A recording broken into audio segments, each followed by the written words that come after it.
चलिए पुरानी याद आपके सामने शेयर कर रहा हूँ। लगा महाराज जी एक जाना पहचाना है जो कि शहर के मोहल्लों में, कॉलोनी में या कभी कभी गाँव में मिल जाती है। अक्सर जो घर में खाना बनाने आती हैं उनको महाराज जी का नाम दे दिया जाता है। मैं शहर के मोहल्ले की महाराज जी की बात करूँ। शहर के मोहल्ले न शहर जैसे होते हैं न गांव जैसे। ये नए नए गांव से आए हुए लोग होते हैं जो किसी तरह शहर में घर खरीद पाते हैं। एक पैर गांव में और दूसरा शहर में होता है, मगर ये लोग गांव में आपस में मिलजुल कर रहते हैं। कॉलोनी और फ्लैट आदि में अब एक दूसरे से मिलना जुलना कभी कभी हो जाता है, पर अपनापन कभी नहीं हो पाता। अगर आपका बचपन गांव में बीता है तो आप शहर के कभी हो ही नहीं पाते, बस शरीर शहर में होता है। हम भी बनारस के एक मोहल्ले में रहते थे और जब से होश संभाला हमारे घर में एक महाराजी थी। जब सुबह उठते देखते वो नहा धोकर तैयार होकर अक्सर किसी मंदिर में जाने को तैयार रहती थी, क्योंकि वो हमारी माता जी की शादी से पहले से ही घर में वो मौजूद थी और हमारी दादी जी अक्सर गांव में रहती थी और वही सबसे बुजुर्ग महिला थी, इसलिए सभी छोटों का अनुशासन रखना उनकी ही जिम्मेदारी थी। हमारी माता जी भी उनको कभी किसी काम के लिए नहीं कहती थी, वो स्वयं से जो करना चाहती थी वो काम कर देती थी। सुबह मंदिर जाने के पहले सभी बच्चों को जगाकर वो घर से निकलती थी, पर हम कभी न कभी एक नींद और मान लेते थे। घर वो अक्सर हमारे स्कूल जाते समय आ जाती थी और सबको ठीक से पढ़ने और शरारत न करने की हिदायत देके स्कूल के लिए विदा करती थी। शाम को मंदिर में भजन मंडली उन्हें बना रखी थी और वहीं 2-3 घंटे बिताकर घर आती थी। आसपास किसी घर के भजन का कार्यक्रम होता तो सबसे पहले पहुंचती थी और सबसे आखिर में आती थी। सारे भजन जवानी याद थे, इसलिए उन्हें विशेष आमंत्रण मिलता। महाराज जी को यह रुतबा इतनी आसानी से नहीं मिला था, बड़ा त्याग और परिश्रम था। वो यहाँ तक पहुंची थी। हम लोग पहले किराए पर रहते थे, वहीं महाराज जी हमारे घर आई थी। कहाँ से आई थी, क्यों आई थी, कभी किसी को नहीं बताया। हाँ, सिंदूर जरूर लगाती थी, पर आखिरी वर्षों में लगाना छोड़ दिया था। लगता है कहीं ना कहीं अपने मूल स्थान के संपर्क में थी। अपने बारे में किसी को नहीं बताया वो कहाँ से आई, कोई पूछे तो नाराज हो जाती। हमारे आने के बाद कभी अवकाश नहीं लिया, कभी ये नहीं कहा कि किसी रिश्तेदार के यहाँ जाना है। शायद कोई मन में गहरी चोट लगी थी जिससे अपने घर का आजीवन परित्याग का रास्ता अपनाया। बातों बातों से ये मालूम हुआ कि उस शुरुआती समय में सालों तक उन्होंने हमारा घर संभाल रखा था। हमारा 8-10 लोगों का परिवार था। खाना पीना बनाना, साफ सफाई, बर्तन, झाड़ू पोछा सारा काम करती थी। कुछ वर्षों बाद हम लोगों ने किराए घर के करीब 2 किलोमीटर पूरी जमीन खरीदी और जैसे मध्यम वर्गीय परिवार में होता है, सालों तक मकान बनता रहता था। घर की जैसे ही चारदीवारी बन गई, एक छोटा सा कमरा बना दिया गया और वही महाराज जी का ठिकाना हो गया। हाथ में एक डंडा और बुलंद आवाज, मजाल है कोई मजदूर ठीक से काम न करे और कोई इधर उधर का आदमी, यहाँ तक कि जानवर भी घर में घुस जाए। खाली समय में टूटी हुई ईंटों से गिट्टी बनाती रहती थी। और ये बताती थी कि उस समय बचपन में उनकी पीठ पर चढ़ जाया करते थे। लोग बताते हैं ऊपर ऊपर से डांटती थी, लेकिन कभी हटाती नहीं। समय बड़ा बलवान होता है। इतना कुछ करने के बाद भी धीरे धीरे जब उनके काम करने की ताकत कम होने लगी, घर के बुजुर्गों का उनसे लगाव कम होने लगा। मैंने कभी उनको तनख्वाह लेते हुए नहीं देखा। खाना पानी रहने की जगह उनके लिए पर्याप्त थी। अब पड़ोसियों को लगने लगा ऐसा कोई मिल जाए तो बड़ा अच्छा है, सो उनके ऊपर डोरे डालते रहते। एक दिन आ ही गया और वो किसी बात पे नाराज होकर किसी पड़ोसी के यहाँ अपना झोला लेकर, हम बस सामान के नाम पर एक झोला और कुछ कपड़े ही थे, लेकर चली गई। हम बच्चों को बड़ा खराब लगा, क्योंकि दिन भर हम लोगों को कहानी सुना दी या कुछ न कुछ हम लोगों के साथ खेलती ही रहती, पर क्या करते, मन मार कर रह गए। नाराजगी बहुत दिन तक नहीं चली, फिर कुछ महीने बाद वापस आ गई, पर उसके बाद कभी मन से नहीं रह पाई। फिर कुछ महीने बाद फिर किसी पड़ोसी के पास गई, फिर महीने बाद लौट आई। जैसे जैसे अवस्था बढ़ने लगी, चलने के लिए डंडे की आवश्यकता पड़ने लगी और उनको लगने लगा कि घर में उनकी उपयोगिता नहीं रह गई और वो कोई रास्ता ढूंढने लगी। अब मंदिर में शाम को जल्दी चली जाती थी और पूजा पाठ और भजन में मन लगाती थी। कई बार लोग कहते हैं मंदिर में पड़ी रहा करिए, बार बार आने जाने में तकलीफ होती है, पर वो सुनती और टाल देती। फिर वह एक दिन आई गया जिन्होंने हमेशा के लिए हमारा घर छोड़ने का निर्णय ले लिया और एक दिन बिना नाराज हुए बोला कि आने जाने में बड़ी तकलीफ होती है और अब हम मंदिर नहीं जाने जा रहे हैं। लोगों ने रोका तो बोला कि हम आते रहेंगे, मन नहीं लगेगा तो रो रहे हैं। शुरू में हर हफ्ते फिर हर महीने 1-2 घंटे के लिए आ जाती, फिर वापस चली जाती। उनके लगाव में कभी कोई कमी नहीं थी, पर कहीं ना कहीं उनके मन को गहरी चोट लगी होगी, किसी के ऊपर बोझ न बनने का जो सम्मान या फिर पर पूरी तरह से फिर घर में फिर कभी नहीं। जिस घर के नींव में तोड़ी गई हजारों मिट्टियां लगी थी उनकी, उसे उन्होंने हमेशा के लिए छोड़ दिया। समझदार लोग निर्णय लेने के लिए किसी दुर्घटना का इंतजार नहीं करते। बेरुखी का एक हल्का सा एहसास उनके लिए काफी होता है। धीरे धीरे देखना भी कम हो गया, कमर भी झुक गई, तो भी मंदिर के पड़ोस से किसी बच्चे को पकड़ के 1-2 महीने में खजूर आ जाती। जब मेरे विवाह को पता लगा तो भी किसी तरह से घर आई और अपनी बहू को देख के गई। धीरे धीरे खराब स्वास्थ्य की वजह से उनका घर आना भी कम हो गया। नई नई जिम्मेदारियों से मेरा भी घर जाना कम हो गया। एक बार पता चला कि मंदिर में देहांत हो गया और मंदिर के आसपास लोगों ने बड़े सम्मान से उनका अंतिम संस्कार किया। अंतिम समय में दर्शन की लालसा बस लालसा ही रह गई। जाते जाते बहुत कुछ सिखा गई। घर में तो नहीं, पर कईयों के मन में हमेशा के लिए बस गई।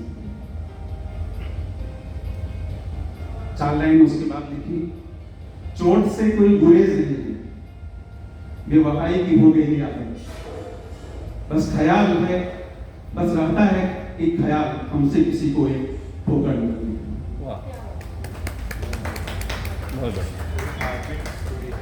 परिवार का सबसे सीनियर सदस्य बन जाता है। ऐसे सदस्यों की जो ऐसे आत्माओं की याद करना बहुत जरूरी होता है।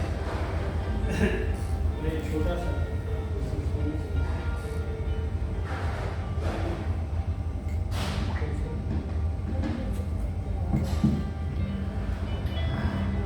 मैं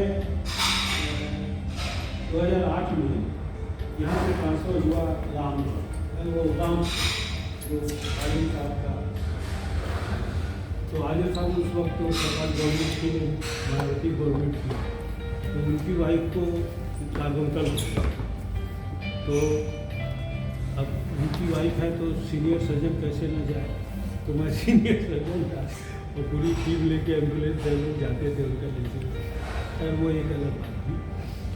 वहाँ पे जो आपने महाराज जी से कहा, तो एक महिला थी जिसके पति ट्रक ड्राइवर थे और फिर वो लोगों के घरों में काम करके अपना गुजारा करती। तो एक बार हम लोगों ने उससे कहा, वाइफ की दिखाने किसी डॉक्टर को, तो हम लोगों ने उससे कहा कि हम लोग 4-5 लोग बाहर से हैं, तुम सबका खाना बनाओ। तो फिर तय हो गया और एक साथ जो है मुझे जो क्वार्टर मिला था उसी में बनता था। और हम 4 डॉक्टर इकट्ठे होते थे, सुबह शाम खाते थे और सुबह शाम बना करके वो खिलाती। उसका नाम था शकुंतला और अभी रिसेंटली उसकी डेथ हो गई और मुझे भी अफसोस है कि मैं उसकी उस समय नहीं पहुंच पाया। तो शकुंतला सब उसे शकुंतला कहते। तो मुझे बड़ा अजीब सा लगा क्योंकि हमारे घर में भी महाराज जी हुआ करते थे। तो मैंने कहा यार तुमको मैं महाराज जी बुलाऊँगा, समझे? तो कहीं नहीं साहब हमको महाराज जी मत कहो। खैर कोई आई हुई बात हो गई। तो मेरे डॉक्टर साहब ने बताया कि वो एक्चुअली निम्न जात से। तो हमने कहा यार हम लोगों का तो पेट भर रही है।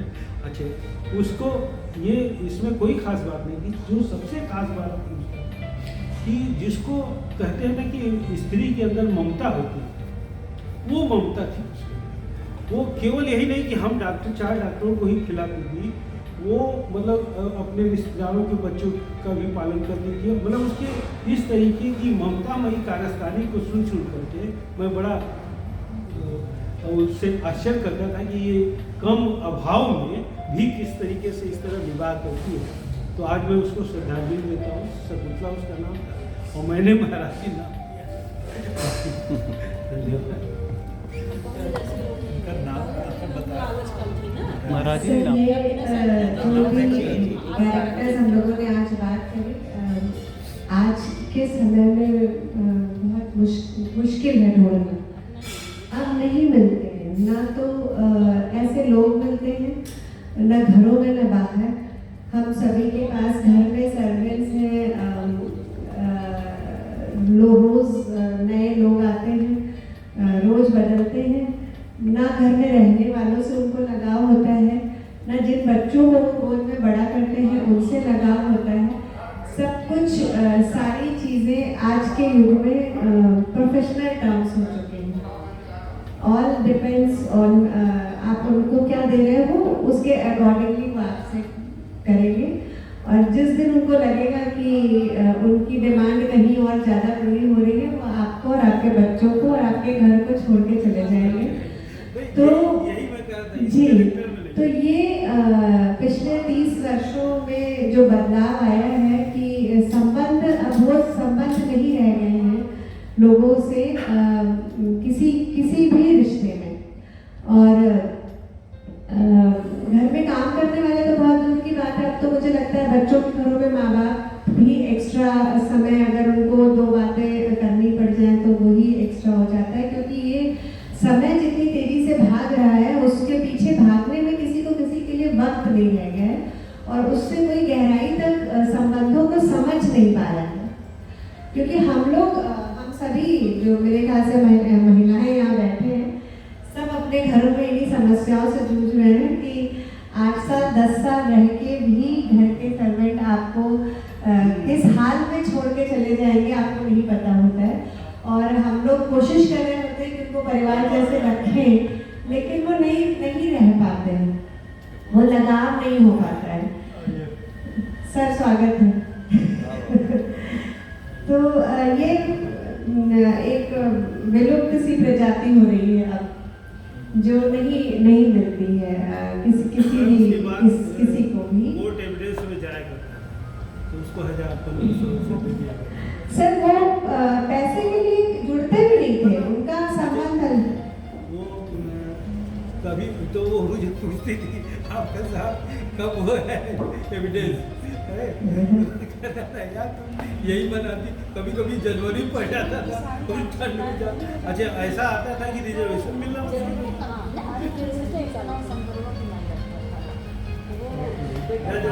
संबंध जो है ना, वो मेरे ख्याल से आज हर एक को अपने घर के कोई ना कोई एक ऐसे लोग याद आ रहे होंगे। और पहले संबंध ऐसे होते थे कि अगर आपको कोई प्रॉब्लम है, कोई आप सैलरी नहीं दे रहे हो या किसी वजह से प्रॉब्लम है, तो आपसे जुड़े लोग आपको छोड़ के नहीं जाना चाहते थे।